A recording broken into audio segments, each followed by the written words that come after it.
കൂട്ടിക്കലിലെ കുന്നിൻ മുകളിലെ 130 കുടുംബങ്ങൾ മാത്രമുള്ള പ്ലാപ്പിള്ളി എന്ന ചെറു ജനവാസ പ്രദേശത്ത് കഴിഞ്ഞ 20 വർഷമായി ചായക്കട നടത്തുകയായിരുന്നു പന്തലാട്ടിൽ മോഹനനും ഭാര്യ സരസമ്മയും. മഴയായതിനാൽ കടയിൽ ചായ കുടിക്കാൻ എത്തിയവർക്കൊപ്പം അയൽക്കാരായ ആളുകളും കൂടി. ഇതിനിടെ ഉരുൾപൊട്ടിവരുന്നത് തിരിച്ചറിഞ്ഞ മോഹനൻ അപായസൂചന നൽകിയതിനെ തുടർന്ന് കുറച്ചുപേർ ഓടി മാറിയെങ്കിലും ഭാര്യ സരസമ്മയും അയൽവാസികളായ റോഷ്നി, സോണിയയുടെ മകൻ അലൻ എന്നിവർ മണ്ണിനടിയിൽ പെടുകയായിരുന്നു.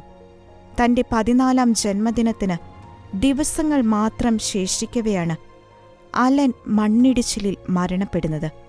ഭാര്യ സരസമ്മയെ നഷ്ടപ്പെട്ട മോഹനന് സംഭവം വിവരിക്കുമ്പോഴും ആകസ്മികമായുണ്ടായ ഭീതി വിട്ടുമാറിയിട്ടില്ല.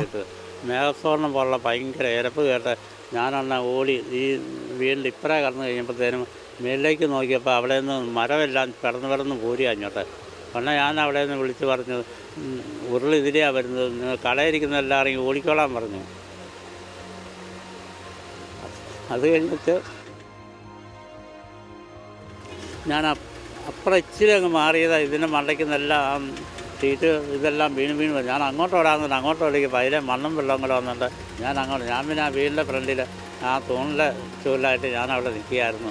അത് കഴിഞ്ഞ് ഇച്ചിരി അതിലെ വെള്ളമൊഴുക്ക് കുറഞ്ഞ് ഈ സൗണ്ട് കുറഞ്ഞത് ഞാൻ അതിലെ കൂടെ കയറി എൻ്റെ മകളും ഈ സോനയുടെ ഭർത്താവായ ടോമി ഇവിടെ ഈ അയലക്കത്തിൻ്റെ വീട്ടിൽ അപ്പുറം ഉണ്ടായിരുന്നു, പുളിമാക്കലെ ആ വീട്ടിൽ അവർ ഇരിപ്പുണ്ടായിരുന്നു. അവരോട് എന്ന് പറഞ്ഞ സംഗതി എല്ലാം പോയി എന്ന് പറഞ്ഞു ഓടി അവരെയും കൂടെ വിളിച്ചുകൊണ്ട് ഇവിടെ വന്നു ഇതാക്കുമ്പോൾ. സംഭവ സമയത്ത് മോഹനന്റെ ചായക്കടയിലുണ്ടായിരുന്ന മനുവിനും ഉരുൾപൊട്ടൽ സംഭവം നല്ലൊരു മുഴക്കം കേട്ടു, നല്ലൊരു മുഴക്കം. എന്നിട്ട് ഓടിക്കോളാൻ പറഞ്ഞു. ഞങ്ങൾ 3 പേരെ കടയ്ക്കാതെ ഇറങ്ങി ഓടി റോട്ടിൽ കയറി ഒരു 3-4 സെക്കൻഡ് കൊണ്ടാണ് ആ കുരിശുപള്ളിയില്ല, കുരിശുപള്ളിയേക്കാളും ഹൈറ്റിലാണ് അതൊരു വെള്ളപ്പുക ആദ്യം വന്നു. പിന്നെ ഒരു കറുത്ത കളറാണ് പുറകെ വന്നത്. 20 അടി ഹൈറ്റിലാണ് ഈ ഞാൻ ഓടുന്നതിനിടയ്ക്ക് ഓടിക്കോളാൻ എൻ്റെ പുറകെ മോഞ്ചൻ ആദ്യം ഓടിക്കോളാൻ പറഞ്ഞു. കൂടുതൽ ആരൊക്കെ ഉണ്ട് ഞാൻ തിരിഞ്ഞു നോക്കുമ്പോഴാണ് 2 പേരുടെ എൻ്റെ പുറകെ ഓടുന്നുണ്ട്. തലയ്ക്ക് മോഞ്ചനും വേണിച്ചേനും ഓടുന്നുണ്ട്. അപ്പോൾ ഞാൻ സെൻറ്ററിൽ, അപ്പോൾ എൻ്റെ പുറകെ ആളുണ്ട് നോക്കിയപ്പോൾ 2 പേരെ കൂടുതൽ 2 പേര് പുറകെ ഓടുന്നുണ്ട്. നോക്കിയപ്പോൾ ഞാൻ തിരിഞ്ഞു നോക്കുമ്പോഴാണ് ഒരു വെള്ളപ്പുക ആദ്യം, പിന്നെ 20 അടി ഹൈറ്റിലാണ് ഒരു കറുത്ത രൂപം വന്ന് ഈ മാവെ തട്ടി അങ്ങ് മറിയുമായിരുന്നു. അപ്പോൾ എൻ്റെ കൂടുതൽ ഉണ്ടായിരുന്ന സത്യമായിട്ട് എൻ്റെ കൂട്ടുകാരൻ പറയാം, ആൻ്റെ പറഞ്ഞ മോനെ കൂട്ടുകാരൻ പറയാണ് അവർ പോയടാന്ന് പറഞ്ഞു എന്നോട്. അത് ഞങ്ങൾ ഞാൻ അവിടെ നിന്ന് വളരെ കണ്ടുകൊണ്ട് നിൽക്കുമായിരുന്നു. കടക്കാൻ ഇറങ്ങി ഓടിയോട്ട് 3-4 സെക്കൻഡ്, അല്ലെങ്കിൽ ഞങ്ങൾ 3 പേര് ആ കൂട്ടത്തിൽ ഞങ്ങളും പോയാനെ. കൂട്ടിക്കൽ നഗരം വെള്ളത്തിൽ മുങ്ങിയതോടെ പ്ലാപ്പിള്ളിയും ഏന്തയാരും ഉൾപ്പെടുന്ന മലമുകളിൽ സ്ഥിതി ചെയ്യുന്ന ഗ്രാമങ്ങൾ അക്ഷരാർത്ഥത്തിൽ ഒറ്റപ്പെട്ടു. റോഡുകൾ കനത്ത മഴയിൽ പലയിടത്തായി മണ്ണിടിഞ്ഞും മരങ്ങൾ കടപുഴകിയും തടസ്സപ്പെട്ടതോടെ മലമുകളിലെ ജനജീവിതം ദുർഘടമാവുകയായിരുന്നു. വെള്ളം കയറി താഴ്വാരത്തെ കടകളിലെ സ്റ്റോക്ക് ഉപയോഗശൂന്യമാകുകയും ചെയ്ത സാഹചര്യത്തിൽ ഉൾപ്രദേശങ്ങളടക്കം നിത്യോപയോഗ സാധനങ്ങളുടെ ലഭ്യതക്കുറവ് നേരിടുന്നതായും Koottickal Saint George forane church വികാരി ഫാദർ ജോസഫ് മണ്ണനാൽ പറഞ്ഞു.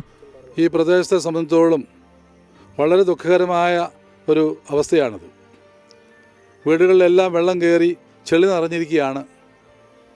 എല്ലാവരും അവരുടെ വീടുകളിൽ വസിക്കാൻ മേലാത്ത രീതിയിൽ വീടുകൾ മുഴുവൻ ചെളി കൊണ്ട് നിറഞ്ഞിരിക്കുകയാണ്. അതുമാത്രമല്ല, കിണറുകളെല്ലാം മൂടിപ്പോയി, അവർക്ക് വെളിച്ചമില്ല, വെള്ളമില്ല, ഭക്ഷണ സാധനങ്ങളൊക്കെ തീർന്നു. കുട്ടികളുടെ പ്രദേശത്തെ കടകളെല്ലാം വെള്ളം കയറി നനഞ്ഞു പോയതുകൊണ്ട് ഭക്ഷണ സാധനങ്ങളോ കടകളോ ഒന്നും അവിടെ ഇല്ല, കടകളൊന്നും തുറക്കുന്നില്ല. ഈ പശ്ചാത്തലത്തിൽ കുട്ടികൾ പ്രദേശം ഒറ്റപ്പെട്ടു പോയിരിക്കുകയാണ്. ഇവിടെ 5 ക്യാമ്പുകളിലായിട്ട് ഏതാണ്ട് 600-700ഓളം ആളുകൾ 5 ക്യാമ്പുകളിൽ വസിക്കുന്നുണ്ട്. കൂട്ടിക്കൽ സെൻറ്റ് ജോർജ് ഹൈസ്കൂളിൽ, അതുപോലെ KMM സ്കൂള് UP സ്കൂളിലുണ്ട്, ഏന്തയാർ മർബി സ്കൂളിലുണ്ട്, ഭർത്താനം സ്കൂളിലുണ്ട്, കൊടുങ്ങയിലുണ്ട്. ഇങ്ങനെ 5ഓളം ദുരിതാശ്വാസ ക്യാമ്പുകളിലായിട്ട് 700ഓളം ആളുകൾ താമസിക്കുന്നുണ്ട്.